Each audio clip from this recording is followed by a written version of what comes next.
And we are on air. Hi guys, my name's Brianna, and today I thought I'd share with you guys my Apple Music replay for the year. So let's get right into the video. So I'm sure most of you guys know what Spotify Wrapped is. This is like Apple Music's version of that. I am a big Apple Music user, so that's where most of my listening goes. So that's why I thought this would be the best one to go over. I don't use Spotify at all, but I do use Amazon Music just because I have an Alexa here. So all these numbers are probably slightly increased, but looking through it, I say overall it's pretty accurate for what kind of music I listen to, what people I listen to, that kind of thing. So it's just the numbers that are just slightly less than what I listen to as a whole because of my Amazon Music. But let's just get into it. So firstly, my total minutes listening to music on Apple Music was 24,380 minutes. I think that's insane. I did the math and it works out to be over an hour per day, roughly, on average. Of course, that doesn't mean I listen to over an hour of music every single day. I'm sure there was plenty of days that I just heard one or two songs in the car while driving, and then there are days like when we went to Niagara Falls that the whole drive was like 8 hours. We listened to 8 hours of music in one drive. But for it to be over an hour per day on average is pretty interesting. Then for songs, it says that I listened to 1,896 different songs. I think that's absolutely insane. When I think about it, I feel like I have like a set few artists that I listen to, and I mostly just listen to them. Like, there's not really rogue songs going on. It's always the artist that I like. It's pretty rare that I like only one song from an artist. So I think the only reason that number is high is because some of the artists I listen to have a very large discography. I would go through my top 5 songs individually, but there's really not a reason to, so let's just jump to my top 5 songs. All my top 5 songs are from Eat Your Veggies by Baby No Money, which I think is so funny because you'll see in a minute that he's not my top artist. He's my number 2 artist, so I think it's really funny that my top songs are not only all by him, but all from the same album, with my top song being Resume, which I did know that that would be my top song from him, but I didn't know it would be my top song in general. I have said that that's my favorite song off that album, so I'm not surprised that that's the top one of his music, but I am a little surprised it's the top in general. I also just want to say that just because something is at my top doesn't mean it's my favorite. This is just one example of that. You know, sometimes newer music I listen to more often than a song that might be my favorite, or one artist might be my favorite, but their discography is smaller, so it takes me less time to listen to all of their music. So even if I listen to their music the same amount as another person, if the other person has more songs, they're gonna have a higher listening count and they're gonna be above. That kind of thing. So I hope that makes sense too. But after Resume, we have Edamame, which has a feature on it, Rich Brian, and then What's Up, which has a feature on it, Young Gravy, then Black Eyed Peas, and then Big Boss Baby. What is more interesting than my top 5 being all off the same album is my top 10 being all off the same album. Here is my 6 to 10. We've got You Mad, Brainless, Tonight We Effin' Party, Yoga, which has a feature, Rebecca Black, and then 2 Time Zones, which has a feature, Night Lovell. So my whole top 10 songs are all Baby No Money, all from the album Eat Your Veggies. I did listen to that album a lot this year. I don't know if it was my favorite album of the year, but some albums that maybe I like the same or more came out way later in the year, so it's hard to catch up in 1 or 2 or 3 months to something I'd been listening to all year long. So I think that's kind of why we lie where we do. Now moving on to artists, it says I listened to 495 artists. I think that's a lot. I think that's insane. I'm very surprised by that number. My top artist is Taylor Swift. Of course, I'm not really surprised by that. She is my second favorite music artist in general, but she also has a huge discography, so of course she's gonna be up there with 4,334 minutes listened to her. Like I said, for these kind of numbers, it's definitely going to be a slightly higher than that because I have my Amazon Music, but I feel like this is roughly accurate. I wish though that Apple Music, I don't know if Spotify has this, and maybe Apple Music doesn't, I just don't know how to view it. I wish I could see how many plays there were per song, not just on my top 10, because I would be interested to see like my ranking of all the Taylor Swift songs compared to where I rank them in my favorites. I think that would be super interesting. But I am surprised to see, just circling back to my songs again, that my top song only had 84 plays. I'm surprised that not a single song surpassed 100 plays. I don't know, I feel like there's plenty of songs I listen to almost every single day, but I must just be off on that, and it's just I listen to some songs from each album every single day, and like that makes me think I listen to it every day even though I don't. I don't know. But anyways, my number 2 artist is Baby No Money with 3,374 minutes listened. That is still a lot, but I think it is incredibly interesting that from my number 1 to my number 2 is approximately 1,000 minutes listening difference. That is a lot. I'm for sure super surprised that it's that much of a gap, but the gap from my 2 to 3 spot is even bigger. But this one I am the most surprised about. My number 3 spot is Young Gravy. I really thought that I listened to Baby No Money and Young Gravy approximately the same amount, but I guess I was way off on that. It says 1,624 minutes for Young Gravy. That is like not quite 2,000 difference, but almost, and like that's insane. Now moving to my number 4 artist is Dodie. Dodie is my favorite artist, and it says 1,546 minutes. Now, I'm not surprised that Dodie ranked 4 for listening wise, even though she's my favorite, because her music, her discography is just not as big as some of these other artists. So even if I listen to her music more times like per listen through, it still might be less minutes than listening to someone else's only through once, if that makes sense. Another thing though about Dodie is that it's not just the Amazon music where I listen to her, it's YouTube too, and her unreleased music that she's released on YouTube. So her numbers are definitely the least accurate because I watch her on YouTube all the time as well. So, but for Apple Music, I'm not surprised that she's 4 instead of number 1, even though she is my favorite artist. My number 5 though is the one that really surprised me. Lentra. To be 100% honest, I have never once in my life went and put on a Lentra song. The sole reason that Lentra is in my top 5 is because Baby No Money collabs with them so often, and I listen to Baby No Money so much that those Lentra tracks added up. But someone I have literally never gone and listened to that person's music being in my top 5 is insane to me. Like, I literally never gone and listened to this person. It's just because they're a feature on another artist I listen to a lot. And for me, only hearing their feature songs, for it to be 967 minutes blows my mind. I genuinely can't believe it. It makes no sense to me. But I'm also surprised that not everyone in my top 5 is over 1,000 minutes of listening. I guess I don't listen to the same artists over and over again as much as I thought I did, but I would say that once we get through all the categories, in general, you get a really good sense of my music taste, and Lentra being in my top 5 is the only misleading piece of information, I think. But they do give you your top 10, not just your top 5. So going from 6 to 10, we have Panic at the Disco with 662 minutes, Maisie Peters with 646 minutes, 21 Pilots with 547 minutes, The 1975 with 526 minutes, and then One Direction with 497 minutes. I think that month to month, day to day, year to year, generally these are the people I listen to. Maisie Peters is maybe the newest of these people, these 6 to 10 people, but the order of them is irrelevant. I think these are just artists that I really like and I listen to a lot, and I think it's just mood that makes them fall where they fall. Or I have my Hype Me Up playlist is something I play multiple times a week. It is an incredibly long playlist, like hours and hours long, of all the music I like and listen to that is like really upbeat and happy and go-getting. And so a playlist that long, when I just shuffle it, I don't control what artist gets played more often if I don't sit through the whole thing, you know what I mean? Like the shuffle controls what which ones go at the start every time. So that could play a part into where these lie too. I don't think the order is super relevant here. I think the order is more relevant for my top 5, minus Lentra, like I said. I do not consider Lentra my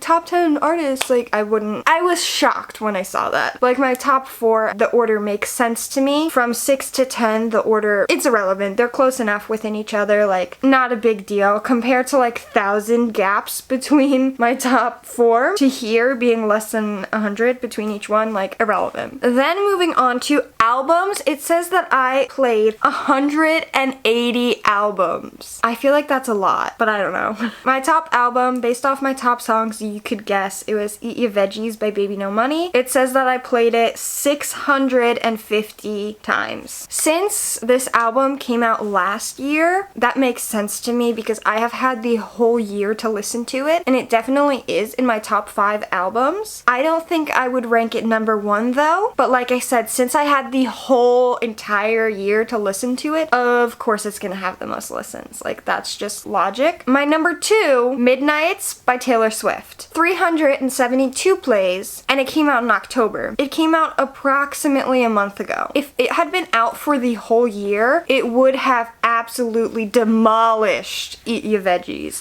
That's the only thing that makes this so hard for comparison's sake of just saying oh, this album's my number 1, this album's my number 2. No, because they didn't get a fair chance. Clearly, if this can get half the amount of plays in a month compared to an album I've had all year to listen to, I don't know, I have no words. That's the case. My number 3 spot is Harry's House by Harry Styles with 116 plays. Really good album. Not surprised it's in my top 5. Was a little surprised by how many plays it had. I thought it would have a little bit more than that, but my number 4, Emails I Can't Send by Sabrina Carpenter with 108 plays. Again, thought it would be more, but just looking at those two together, I did think that Emails I Can't Send would have more listens than Harry Styles' Harry's House, but not because I like one more than the other. I just thought and felt like I listened to this album more, but I think what it is that I intentionally listened to this album more, but I had more Harry Styles songs on my Hype Me Up playlist, so they played more. That's what I think. I think there are more sad songs on Emails I Can't Send, so I felt like I listened to it more because I would intentionally put on that album, but just through shuffle and general listen, I ended up listening to more of Harry's House. That's my take, that's what I think, but honestly, there's no way to actually see a breakdown of how I listened to it.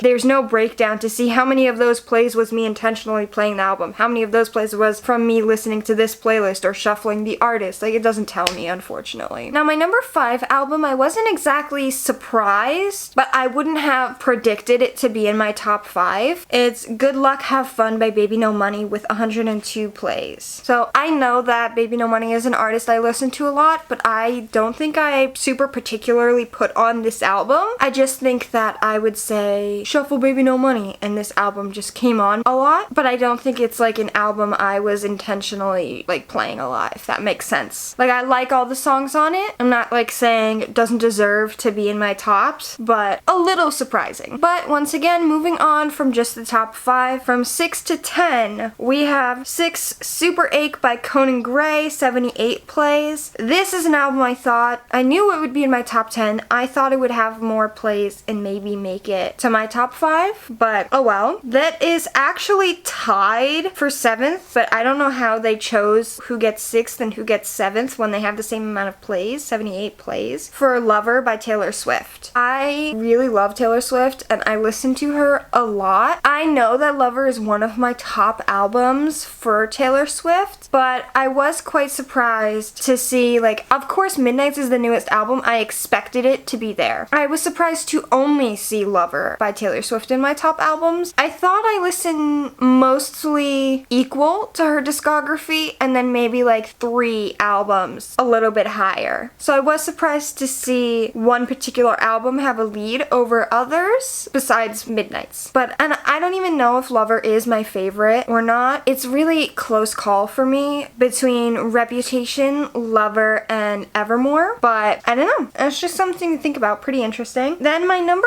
8 spot was Slow Motionary by Ethan Gruska. I really like this album, but I was incredibly surprised to see that in my top 10. I thought it was more my casual listening or in my feels type of album rather than a regular listen, but I read it wrong, I guess. My number 9 is the most surprising one to me, the Cuphead music. It is just like fun, silly, like upbeat, like soundtrack music, and my boyfriend is probably the reason that that was played as many times as it was, but 71 plays. I feel like that's kind of embarrassing, but you know what? Cuphead slaps. I'm not gonna beat around the bush. It's in my top 10. That's that. Then lastly, we have for my 10th spot, You Signed Up for This by Maisie Peters with 65 plays. I thought this album was gonna be higher. I absolutely love this album, and I have been super into Maisie Peters lately. I feel bad to say it because I do love Conan Gray so much. I thought Maisie Peters' album would be above Conan's album. So that was a bit surprising to me, but for me, they're like neck and neck with each other for enjoyability. I just thought I listened to Maisie's more, but I didn't. Next, moving on to stations. I thought this was an interesting category that they gave because I didn't realize I listened to stations, but apparently when you tell your phone like shuffle this artist instead of like literally just going to their music and clicking shuffle, it's like a station. So this is where it's super interesting because you would think that this would line up with my top 5, and I'll tell you ahead of time, 4 out of the 5 are the same but in a different order, and then we have someone else who I thought would be in my top 10 artists but they're in my top 5 stations. I don't know, I think it's super weird, but according to this, I listened to 14 stations. I wish I could see what all 14 of those stations were because I really want to know what exactly they consider a station. Like, is it just when you shuffle an artist, or like do playlists count? Because if playlists count, I feel like there would be playlists in here. And like, what about when you shuffle certain albums? Like, I don't know. This stations thing is just weird to me. I also wish they had a category for playlists because I would be interested to see the total minutes I've listened to certain playlists, but that's not an option. Anyways, my top station was Taylor Swift with 1,071 minutes. So that's pretty interesting because we saw on Taylor Swift artist, I listened to around 4,000 minutes. So only a quarter of those minutes came from me just shuffling Taylor Swift. The rest were more specific. Whether that was from I had put her on a playlist, I had shuffled a specific album, or put on a specific song, like only a quarter of it was me just general, just shuffle Taylor Swift. So that's kind of interesting. Station 2, Dodie, with 601 minutes, which compared to 1,500 minutes was the total for the artist. That's pretty interesting. A little bit more percentage-wise than Taylor Swift, even though it's less minutes. So basically, when it comes to Apple Music, I'm, for the most part, shuffling Dodie more than I shuffle Taylor Swift in comparison to how much I intentionally put on specific songs or playlists, which I think is interesting. I think when it comes to how I feel about Taylor Swift and how I feel about Dodie, it's much more interesting to look at them percentage-wise or fraction-wise because of the size difference in their discographies. It's just not fair to just minutes-wise compare them, but that's something interesting to just think about. Then my station 3 was Young Gravy, which this is why I thought I listened to Young Gravy and Baby No Money a little bit more evenly because I knew I intentionally put on Baby No Money more often, but I thought I shuffled Young Gravy more. And obviously if we're looking at the stations, you can see that I said shuffle Young Gravy more often than I said shuffle Baby No Money, but I ended up listening to Baby No Money way more than Young Gravy. So I just think it's super interesting how these different categories and how throughout the year I thought certain things would play more of a part than others, so I was wrong about my judgments of where my things would lie. But with Young Gravy, we have 428 minutes compared to the full artist had around 1,600 minutes. So that's interesting too. And then we get to station 4. We haven't seen this artist in my replay yet. Girl in Red. I love Girl in Red, and I thought she would be in my replay a lot more, but I guess I don't intentionally put her music on as much as I just say shuffle Girl in Red. So we've got 225 minutes here. I wish I could give a comparison with how many minutes I listened to her as a whole, but it doesn't give you that information if someone's not in your top 10. So that's a bit annoying. But then station 5, we have Baby No Money with 142 minutes, which is way less than Young Gravy, which is so interesting to me since as a whole artist, Baby No Money was so much higher than Young Gravy. This data is so fascinating to me, and I love diving into my own music taste and my patterns when it comes to listening to music. So I just love this, and I wish I could get more information. I wish they let me deep dive into my own data, but if anyone knows a way to get all your music data, let me know, because this is just so interesting to me. Now, even though I had 14 stations, for stations they don't give you your top 10, they only give you your top 5. So that's a little disappointing, but it is what it is. Moving on, the last thing that they give you is your soundtrack of the year. Now, soundtrack of the year, I'm guessing they just like take your music patterns with songs and make you a playlist with your most played songs, I'm assuming. It says that they do update this playlist every Sunday for the rest of the year. So just so you guys know, all this data is accurate as of the day they released the Apple Music replay, which is November 30th. I have not listened to any music today that would skew this data. I haven't listened to music on my phone today on Apple Music. So any changes for this for the rest of the year, I don't think I'm going to come back and be like, update end of December, what my changes were. Like,